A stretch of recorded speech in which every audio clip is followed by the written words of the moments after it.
In the past I've made videos discussing moe anime, their characteristics and their reputation in the community, and this discussion has kind of been sprinkled throughout other videos, some of which I don't think do the topic enough justice, and I've wanted to do like a big overview of the subject for a while now, and recently I've been doing a lot of research into anime's stylistic development for another big project that's coming up, so I thought now would be the perfect time to make this video. And there's so much information about moe anime that just gets completely glossed over, subsequently making most of the discussion around the topic quite repetitive and toxic. So I want to give a clear overview of moe anime in this video by giving a historical run through of the phrase and addressing some of the major misconceptions. So I hope I can clear things up with this video. So I would usually start this video by asking a question like, so what exactly is moe? Try to get a base definition for the word. But as I've covered before, moe isn't the easiest thing in the world to define. It's far too broad, and even giving it a definition doesn't really achieve much with no context. In fact, historically, moe has been a lot of things. It's not a blanket statement like action or thriller. It's instead a term coined almost accidentally by anime fans themselves. It came from the need to describe an affection for the medium that is so unique that it needs its own word. It's comparable to modern day terms like deconstruction or sakuga, that have adopted context far beyond their original definition and exist kind of in a bubble within our community. Those words will mean something completely different to someone without insider knowledge, and I think that aspect of the medium is a really interesting one. Moe expresses a connection with a piece of art, a connection that means more than just to enjoy something. It was created by fans because they felt more than just enjoyment with their medium, a connection that expands beyond the 20-minute runtime of an episode. And there wasn't a word that expressed that enough. Moe was coined as a response to that. The shows that we usually consider to be associated with moe also have a far-stretching lineage, much further than most people think. It's a style that stretches right back to the start of the medium, taking decades and decades to develop into what we're familiar with today. So what we can understand about moe is two main variables: the style that has developed over the years and the way in which viewers engage with it. These are the two key elements that are going to help us understand moe. One of the biggest misconceptions I see is that moe anime is a new thing. A kind of trend that started in the 2000s, came out of nowhere and became an overnight phenomenon. It's kind of like when bands get called an overnight success after their first successful album, even though they've been slogging away doing support gigs in front of empty pubs for years. But not everybody sees it like that. This misconception about moe stems quite simply from the fact that moe is not a very well documented topic. Whether you look for moe anime recommendations or look on online lists, it only really considers anything post-Kyoto Animation. And it is true that they are a huge contributor to moe and very much a new thing, but the style they use didn't just appear overnight. They base everything in their shows, from character designs to story delivery, on shows from 20-30 years before their time. So let's track moe as far back as we can and start there. I think the first major instance of an anime creating the kind of response we would associate with moe was Osamu Tezuka's Astro Boy in 1963. This was the first anime franchise to generate external content, things like toys and product tie-ins. And that is very important. That love for the franchise that expanded beyond just watching the series. People wanted more. Astro Boy became an adored anime character and would start appearing outside his TV series. It's not strictly moe and certainly not identical to later works, but it wouldn't be far-fetched to cite this as the first instance in anime of that attachment people created the term moe for. And of course, Astro Boy is a noteworthy stylistic influence for moe. Tezuka's style at the time was very distinct, and you can see that most anime, even today, still use that as a template. The large expressive eyes, the exaggerated movement, the focus on features like hair and face, these are all staples of Tezuka's style, and they become the basis for anime, especially for moe anime. Though I think there's an aspect of moe that doesn't show up until the 70s. It's during this decade that moe becomes something that's more recognisable to the modern fan. It begins to develop the kind of ethos that modern moe hits like K-On! And Euphonium hold, that feminine, innocent appeal that becomes a huge characteristic for these shows, and it becomes the basis for why fans develop such a strong connection to the subgenre. It all begins here. What started to happen was a spillover of demographics.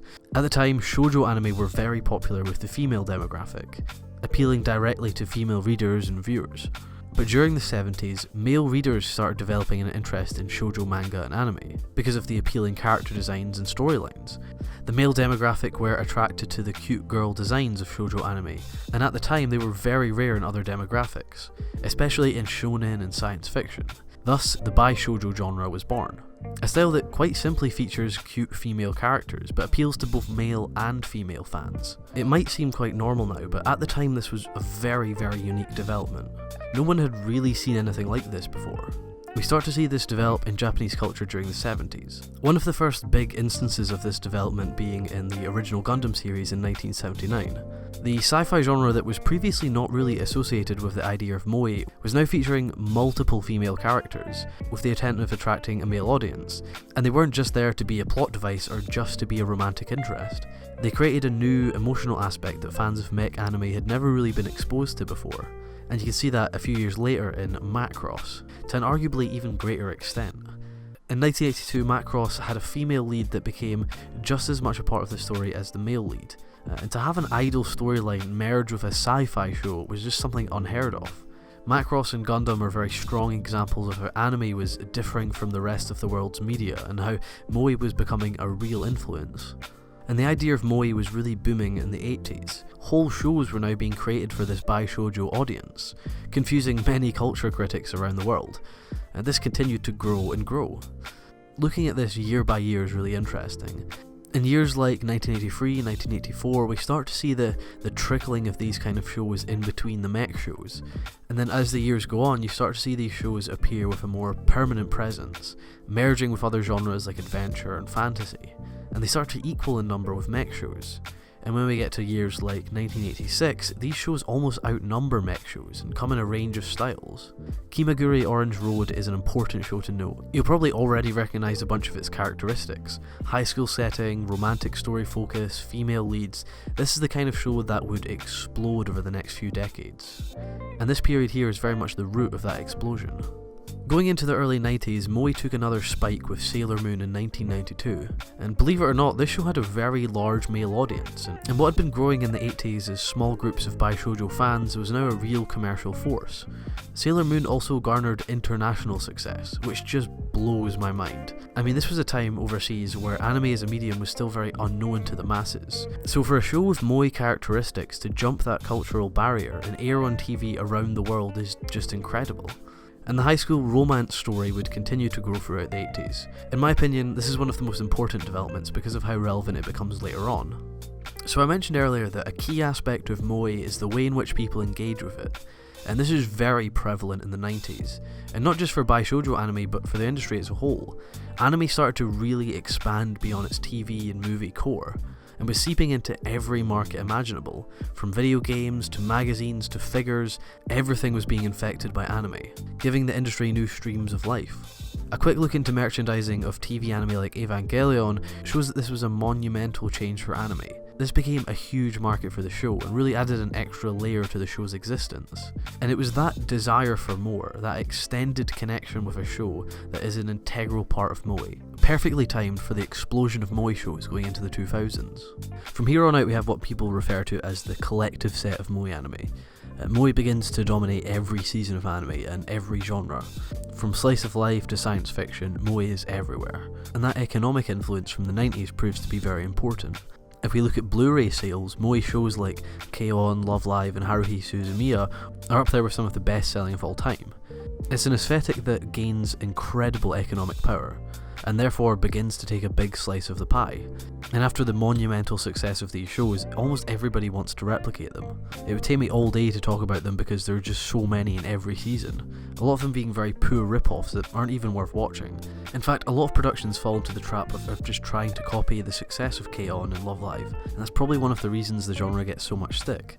So moe is not something that has popped out of nowhere and replaced other genres. It's very much been a part of anime and anime culture from the start, and that's something I almost never hear people talking about.